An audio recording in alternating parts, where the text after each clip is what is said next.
dentro de los imponentes muros de la ciudad prohibida de la antigua China, donde los tejados dorados relucían bajo el sol y el aroma del incienso impregnaba el aire, se escondía una verdad que jamás debía pronunciarse en voz alta.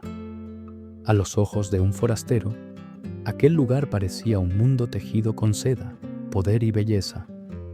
Pero tras las cortinas bordadas y los silenciosos pasillos, latía una realidad tan cruel y sangrienta que pocas personas se atrevían siquiera a imaginarla. Allí vivieron jóvenes doncellas, radiantes como la primavera, que cruzaron las puertas del Palacio Imperial con un único pensamiento: cambiar su destino. Dejaron atrás humildes aldeas, familias que confiaban en que su hija, al servir al emperador, podría traer honor y fortuna a casa. Sin embargo, la promesa de un futuro mejor pronto se convirtió en una trampa invisible. Su hermosura, que al principio parecía un regalo, pronto se convirtió en la maldición que marcaría sus vidas para siempre.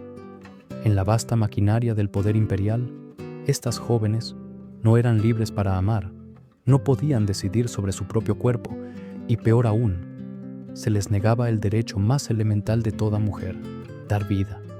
No hablamos simplemente de doncellas de palacio, sino de un grupo aún más desconocido y trágico: las llamadas eunucas femeninas, mujeres que, sin serlo al nacer, fueron privadas deliberadamente de la capacidad de ser madres, transformadas en instrumentos para preservar el poder de otros.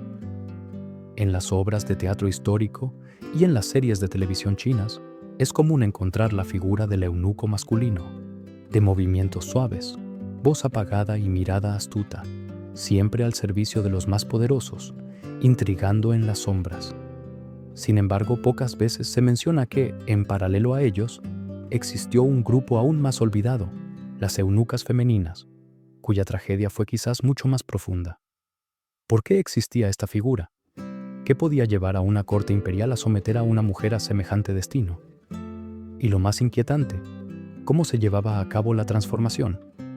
Para entender esto, debemos retroceder en el tiempo, hasta el instante en que estas jóvenes pusieron por primera vez un pie en el palacio, llenas de ilusiones, sin saber que en aquel mismo día dejaban atrás no solo sus hogares, sino también su libertad y, en muchos casos, su propia identidad. Entre los muros sagrados, donde la luz apenas penetraba, cada mirada del emperador podía equivaler a una sentencia de muerte dictada en silencio. Cada noche convocada a sus aposentos podía significar el inicio de un largo calvario físico y emocional. En ese escenario, las eunucas femeninas se convirtieron en testigos mudos de un juego de poder despiadado, donde la belleza podía elevarte a la cima o enterrarte para siempre en el rincón más oscuro del olvido. Para comprender la tragedia que más tarde caería sobre estas mujeres, es necesario empezar por el principio, el instante en que fueron elegidas para servir en el palacio imperial. En la China feudal, las doncellas del palacio no eran simples sirvientas.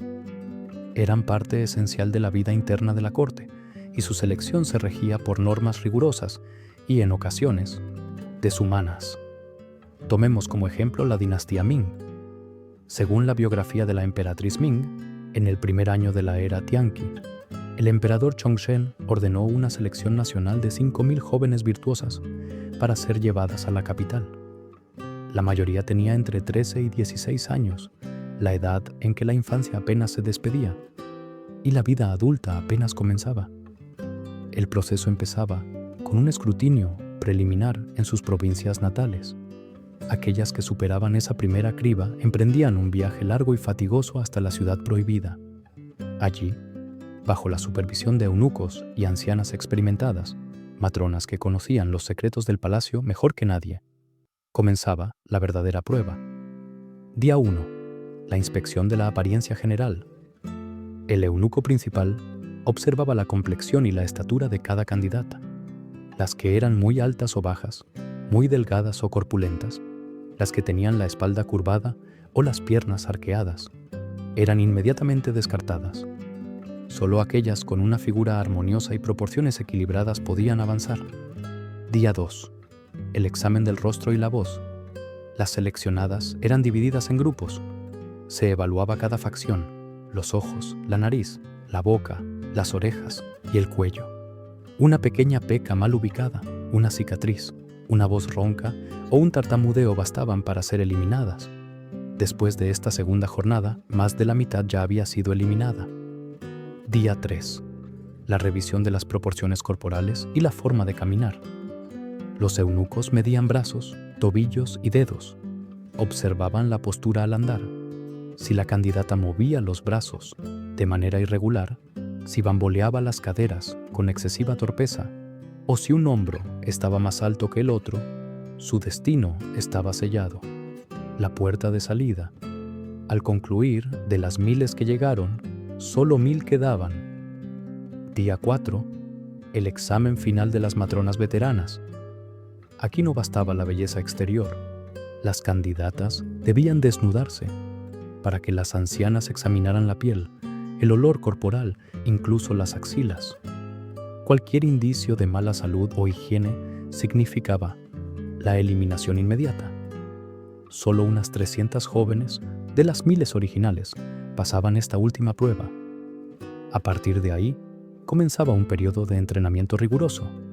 Debían aprender a caminar con pasos medidos, a hablar con tono suave, a dormir en posiciones específicas para no deformar el peinado, a sostener un abanico con gracia y a doblar la ropa de seda sin dejar una sola arruga.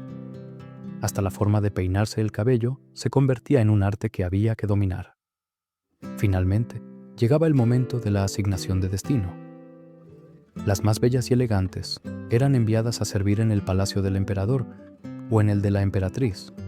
Las menos agraciadas, aunque igualmente entrenadas, eran destinadas a trabajos como limpiar, cocinar o lavar ropa en las zonas menos relevantes.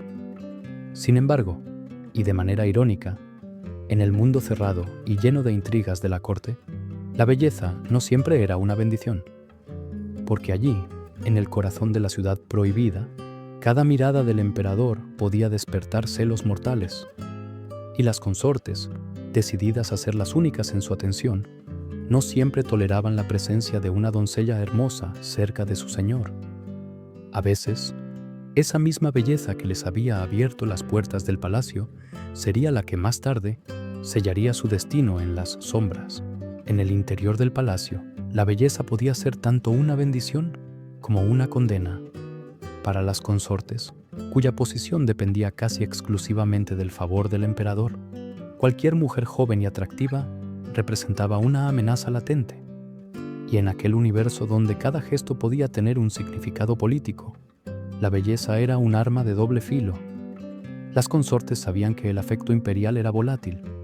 El emperador podía sentirse cautivado por una nueva mirada, un rostro delicado, una voz suave, y todo el poder cuidadosamente tejido a lo largo de años podía desmoronarse en una única noche. Por eso, muchas de ellas establecían estrategias para controlar el acceso del monarca a otras mujeres, incluso a las doncellas más hermosas. Sin embargo, la intriga era más compleja de lo que parecía. Hubo momentos en que las consortes necesitaban de esas doncellas bellas para servir al emperador en su lugar. Esto sucedía principalmente por dos razones. La primera, cuando la consorte estaba enferma o no podía atender personalmente al emperador por motivos de salud o protocolo, recurría a una doncella joven y atractiva para sustituirla en la intimidad. Esta maniobra, aunque pareciera generosa, estaba calculada para mantener al emperador en su propio palacio y así preservar su influencia. La segunda, cuando la belleza de la consorte empezaba a desvanecerse con el paso de los años. En una corte donde la juventud y la frescura eran moneda de cambio, ofrecer una doncella radiante era un modo de retener al emperador cerca, aunque fuera por medios indirectos. Lo que importaba no era quién compartía el lecho con el monarca, sino en qué palacio pasaba la noche. Cuantas más noches allí, mayor era el poder político y social de la consorte. Para el emperador, en contraste, estas jóvenes eran a menudo rostros sin nombre, presencias efímeras para satisfacer un deseo momentáneo. Solo en raras ocasiones una doncella conseguía captar su atención lo suficiente para concebir un hijo. Y era entonces cuando empezaba el verdadero peligro. Un embarazo podía cambiarlo todo. Una doncella que diera a luz un hijo imperial, y más aún un príncipe, tenía potencial para ser ascendida de rango, recibir favores y alterar el delicado equilibrio de poder en el harén. Esto era algo que las consortes no podían permitir. El riesgo de que una mujer de origen humilde alcanzara su mismo estatus era inaceptable. La solución que muchas adoptaban era tan fría como cruel: convertir a estas doncellas en eunucas femeninas. De esta forma, eliminaban cualquier posibilidad de embarazo y con ello, cualquier amenaza a su posición. La belleza de aquellas jóvenes seguía sirviendo al emperador, pero su capacidad de cambiar su propio destino quedaba mutilada para siempre. Era un método que combinaba el cálculo político con la violencia más íntima. No se trataba únicamente de preservar un lugar en el corazón del emperador, sino de blindar un espacio de poder que, en la corte, podía significar la diferencia entre la supervivencia y la ruina. Y para conseguirlo, las consortes no dudaban en sacrificar la vida y el futuro de otras mujeres, incluso de aquellas que habían entrado en el palacio con las mismas esperanzas que ellas un día tuvieron. Cuando oímos la palabra eunuco, la mente suele imaginar a los hombres que fueron castrados físicamente, privados de sus órganos reproductivos para servir en el palacio. Pero el caso de las eunucas femeninas era distinto y quizás más siniestro. No se trataba de cortar, sino de destruir la capacidad de concebir de forma irreversible, todo mientras el cuerpo mantenía la apariencia externa de una mujer. La primera herramienta de control eran los tés a base de hierbas. Estas mezclas, preparadas por médicos imperiales y matronas veteranas, contenían plantas de naturaleza extremadamente fría que enfriaban el útero, provocando trastornos menstruales y, con el tiempo, infertilidad casi total. Después de cada encuentro con el emperador, la doncella era obligada a beber aquella poción amarga que le quemaba la garganta y le dejaba un sabor metálico por horas. Si su menstruación se retrasaba incluso un solo mes, se le administraba una dosis más potente, destinada a provocar un aborto inmediato. El cuerpo reaccionaba de formas crueles: calambres persistentes en el vientre, sangrados irregulares, debilidad constante, fiebres que subían y bajaban como mareas. Y sin embargo, aquello era solo el primer peldaño. Cuando las consortes sospechaban que un embarazo era inminente o que las hierbas ya no eran garantía suficiente, recurrían al método más brutal: la destrucción física del útero. Este castigo no estaba registrado en los documentos oficiales. Ocurría en silencio, tras puertas cerradas, ejecutado por manos que sabían infligir dolor sin matar. La víctima era inmovilizada en un potro de madera en forma de cruz, con brazos y piernas atados para impedir cualquier movimiento. Antes de empezar, la hacían beber una bebida anestésica preparada con hierbas paralizantes que adormecían los nervios, aunque rara vez eliminaban por completo la conciencia. Muchas mujeres oían y sentían lo que ocurría, atrapadas en un cuerpo que no respondía. El verdugo utilizaba herramientas como bastones duros de madera, varas de hierro o pesados mazos para golpear repetidamente la zona baja del abdomen, justo donde se alojaban el útero. No buscaban matar. El objetivo era causar un trauma interno tan severo que el útero quedara desplazado, aplastado o desprendido de su posición natural. Un solo golpe mal calculado podía romper otros órganos y provocar una hemorragia fatal, pero quienes ejecutaban la tarea estaban entrenados para mantener a la víctima viva. Tras la operación, las matronas aplicaban ceniza de plantas o ungüentos improvisados sobre la zona, intentando detener el sangrado. No había antibióticos ni técnicas quirúrgicas modernas, solo vendajes ásperos y rezos silenciosos. Las que sobrevivían quedaban marcadas para siempre: dolores crónicos, infecciones recurrentes, fiebre en las noches frías y una sensación constante de vacío en el vientre. El daño no era solo físico. En un instante, aquellas mujeres perdían no solo la capacidad de dar vida, sino también una parte fundamental de su identidad. seguían sirviendo en la cámara imperial, seguían pintando sus rostros y vistiéndose con seda, pero lo que el espejo devolvía ya no era una mujer completa, sino una sombra de lo que un día fueron. A partir de ese momento, se convertían en seguras para las consortes. Podían dormir junto al emperador sin representar amenaza alguna para el trono o el equilibrio de poder. Eran a los ojos de todos cuerpos hermosos, vaciados de futuro. Y lo más cruel era que, incluso en su fragilidad, seguían siendo explotadas como instrumentos de placer y herramientas políticas, sin que nadie se atreviera a pronunciar la palabra que describía su verdadero estado: víctimas. Después de perder su capacidad de concebir, la vida de estas mujeres no se detenía. El cruel destino les exigía seguir cumpliendo sus deberes, como si nada hubiera pasado. Seguían vistiendo los mismos trajes de seda, maquillándose con polvo de arroz y colorete, adornando sus cabellos con peinetas y flores, sonriendo cuando se les ordenaba, callando cuando eran golpeadas. A los ojos de los demás, seguían siendo doncellas de palacio, hermosas y obedientes, listas para atender cualquier capricho del emperador o de las consortes. Pero bajo las capas de seda y los perfumes, sus cuerpos guardaban un dolor constante. El invierno era su enemigo más despiadado.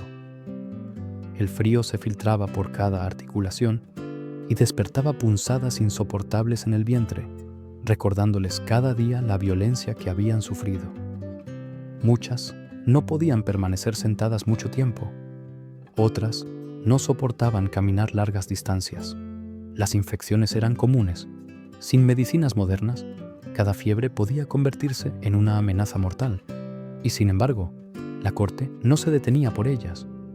El protocolo y la disciplina del palacio eran inquebrantables. Si debían bailar, bailaban. Si debían cantar, cantaban.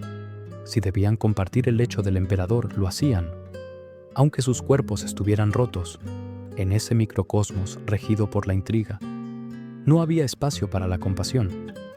Nadie las veía como víctimas. Al contrario, a menudo eran consideradas afortunadas por haber sido elegidas para servir tan cerca del poder. Las consortes las presentaban como si fueran trofeos, pruebas vivas de su control sobre el entorno imperial. La humillación era doble. Además de soportar el dolor físico, debían asumir un papel de lujo y servidumbre que reforzaba su condición de objetos. Eran como porcelanas decorativas en una sala dorada, bellas a la vista, pero sin voz, sin voto, sin esperanza.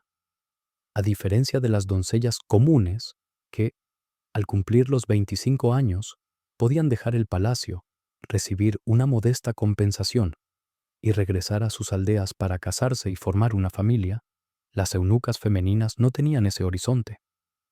Su infertilidad, las secuelas físicas de las lesiones y el estigma social las condenaban a una soledad anticipada.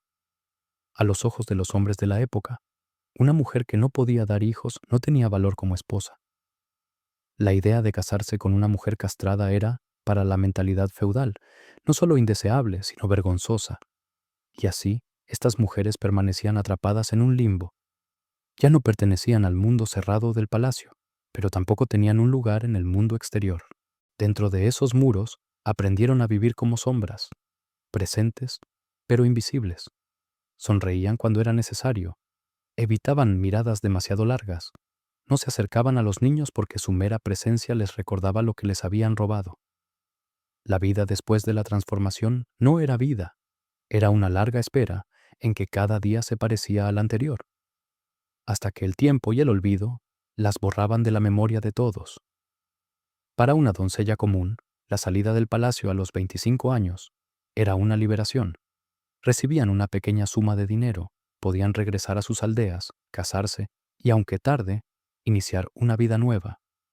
Pero para las eunucas femeninas, ese umbral no representaba libertad, sino una caída al vacío. Sin la capacidad de concebir, con cuerpos marcados por lesiones internas y, en muchos casos, deformidades visibles, sus posibilidades de rehacer su vida eran casi nulas. La sociedad feudal veía en ellas no solo mujeres incompletas, sino también portadoras de una sombra vergonzosa. Nadie deseaba casarse con ellas.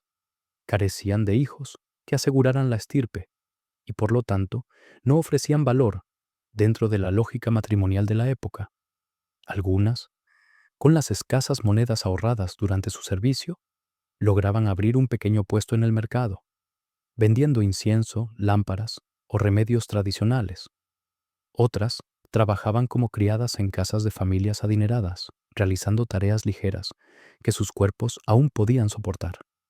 Algunas pocas encontraban refugio temporal junto a familiares lejanos, pero esa acogida rara vez duraba. La mayoría, sin embargo, vivía en la pobreza y la enfermedad. Cuando el dinero se agotaba, se veían obligadas a ofrecer sus manos y su tiempo como sirvientas a cambio de comida y un lugar para dormir. Si enfermaban gravemente, carecían de asistencia médica y dependían de la caridad de desconocidos. Morían como habían vivido, en silencio, sin esposo, sin hijos, sin familia que reclamara sus restos. Muchas eran enterradas en fosas comunes, sin lápida ni inscripción que atestiguara su paso por el mundo. En otras ocasiones, ni siquiera había entierro formal. Sus cuerpos eran abandonados y la tierra los reclamaba sin testigos. La historia oficial apenas las menciona. No eran emperatrices, ni consortes, ni hijas del emperador. No tenían nombre en los registros porque para el sistema eran solo engranajes prescindibles. Lo poco que sabemos proviene de diarios personales de eunucos masculinos o de las confesiones de ancianas que habían servido como matronas y, en la vejez, se atrevían a romper el silencio. Algunas pocas sobrevivieron más allá de los 25 años sin ser expulsadas del palacio, pero no por privilegio, sino porque no tenían a dónde ir.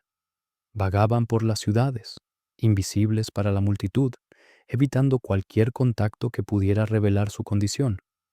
El mundo exterior les parecía tan ajeno y hostil como el interior de los muros imperiales, y así pasaban los años, desvaneciéndose poco a poco en la penumbra del olvido. En un mundo que medía el valor de una mujer por su capacidad de dar herederos, estas vidas quedaban fuera de toda narrativa.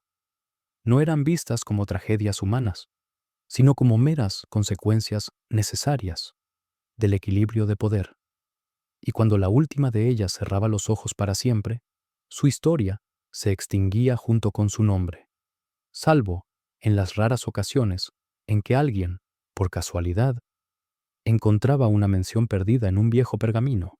Las eunucas femeninas fueron, ante todo, víctimas de un sistema que les robó no solo la capacidad de decidir sobre sus cuerpos, sino también el derecho más básico de vivir con dignidad.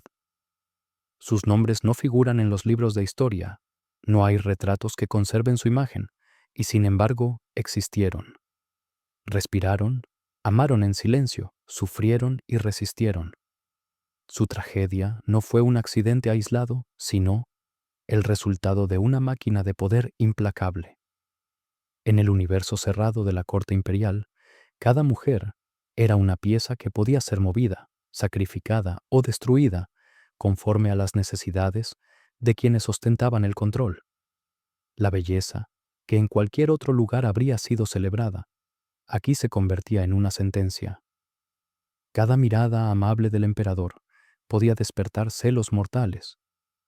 Cada noche convocada a sus aposentos podía ser el inicio de un dolor que duraría toda la vida. La lucha en el harén no se libraba solo con sedas y sonrisas. Era una guerra silenciosa por la supervivencia. Las consortes competían por el favor imperial porque en él residía su seguridad y su poder. Y para protegerlo, no dudaban en eliminar cualquier amenaza, incluso si esa amenaza tenía el rostro de una joven que, como ellas en otro tiempo, había cruzado los portales del palacio llena de ilusiones.